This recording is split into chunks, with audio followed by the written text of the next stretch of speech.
Senior, may isang taga-bukid na nais magpakita sa inyo. Yun po. Ang sadya ko lamang ay makiutang loob. Maaari bang huwag mong sabihin ang naibulong ko sa simbahan? Huwag kang mag-alala, kayo'y hindi ko ipagdadakip, kahit alam ko'y kayo'y pinag-uusig.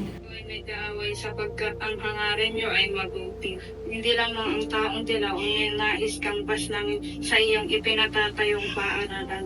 Mayroon ka pang ibang kalaban, Senyor. Kalaban?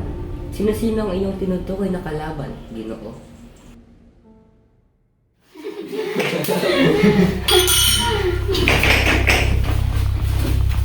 Buenas tardes a todos.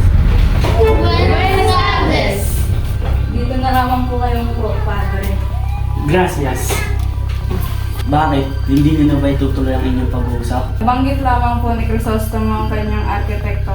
Aba, napakahusay ng kanyang arkitekto, isang eksperto. Eksperto, ang paaralan ay gawa lamang sa 4 na pundasyon at gawa buo sa sawan. Sandali lamang po, Padre Damaso. Sigurado na ako na nasa pinakailalim ng lupa, abot hanggang impyerno at nasa parusahan ang iyong ama. Gusto na ang iyong paninira at pagpupuring sa aking ama. Lumayo kayo kung ayaw niyo na. Patid kong meron ba kayong minamahal na ama, kaya protektahan niyo rin ito. Isang demonyong nagbabanal-banalan kung kaya't kailangan mo nang mamatay. Magdasal ka na, Padre. Crisostomo, isipin mo ang kinabukasan natin. Tama na, Crisostomo! Tama na! Mga amiga, alam niyo ba ang nagaganap sa pananghalian sa San Diego? Alam ko, sana ginabaan na lamang ng Ginoo ang kanyang pasensya, sapagkat alam naman natin ang mga pangyarihan ng mga private. Ngunit walang sino man ang may nais na hamakin ng namayapang ama. Si Ibarra pa talagang papaksalan mo? Pinagkatiwalaan ko siya at kaya siya mag-akto ng ganito. Lakas ng loob niya.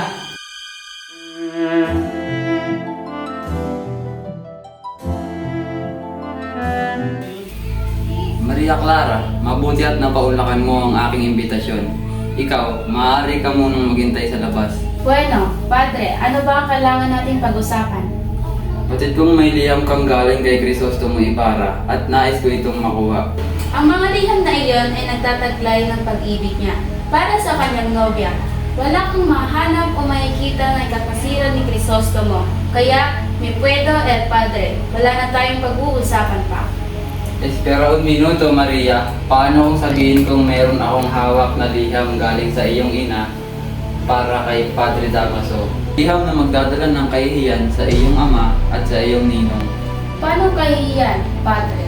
Kahihiyan na pinaka-iniingat-ingatan ng iyong ama-amahan. Ama-amahan? Sapagkat nilalaman ng liham na ito na si Kapitan Tiago ay hindi mo tunay na ama. Ang tunay mong ama ay walang iba kundi si Padre Damaso. Madre mia, iyong reverensya. Hindi po kayo gumagawa ng kasinungalingan laban sa aking ninong na isa ring banal.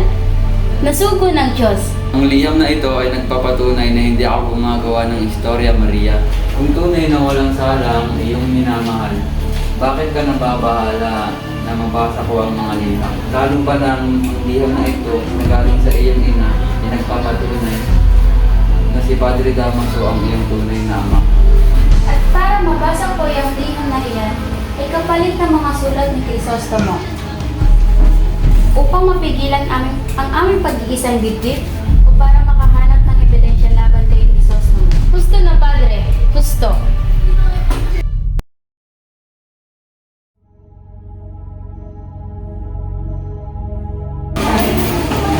Nagagala na mga lalaki ko sa iba. Gayon din ako. Wala ka talagang magandang nailulong sa akin ko siya. Hindi ang problema sa panahon at yung amoy mong kaluyo na mga alipin. Isa kang kahilian. Baka nakakalimutan mo yung asawa mo ko. Ako ang pinili mo. O baka naman hindi mo lang natanggap na mas maganda ako kay Maria Clara.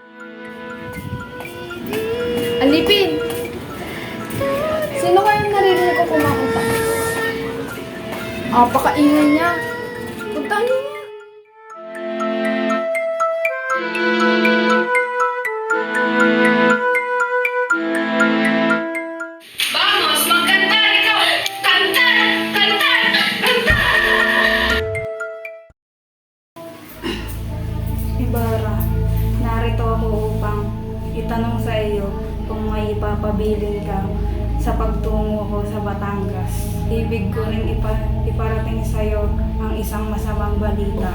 Si Maria Clara ay may isang malubhang sakit. Salamat sa iyo, naway makarating kayo ng may maluwalhati.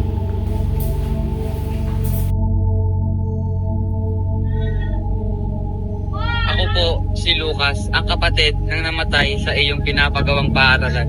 Ako ay lubos na nakikiramay, ngunit anong iyong pinunta dito? Ito, nais kong malaman kung gaano ang ibabayad sa pamilya. Magbabayad, ngunit ako'y nagmamadali ngayon. Kaya pumunta kayo mamayang hapon at tayo mag-usap.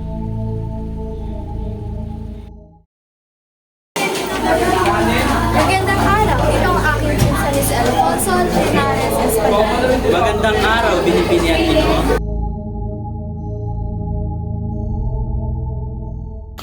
Ang papangit naman ng mga bahay dito. Halatang mga angel lang ang maaaring tumira. Mga walang galang. Ano ba yan? Ang papangit naman dumadaan dito. Hoy, Labandera, kami ba ang pinaparinggan mo? Bakit? Natamaan ka? Labandera ka lang naman noon, nakapagtawa ka lang. Pinaopsasas na mo, nangintay na namin kayo. Bago ko makalimutan, nais ko muna ipabatid sa mga nangingilaglag na ako ay hindi na excomulgad. Action.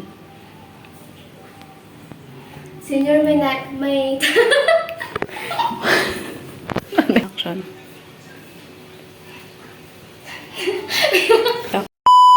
Action.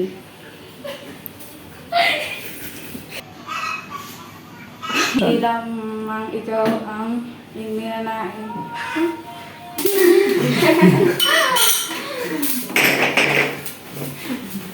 Buenas tardes a todos. Eksperto, ang paaralan ay gawa lamang sa apat na pundasyon na gawa One, two, three, go.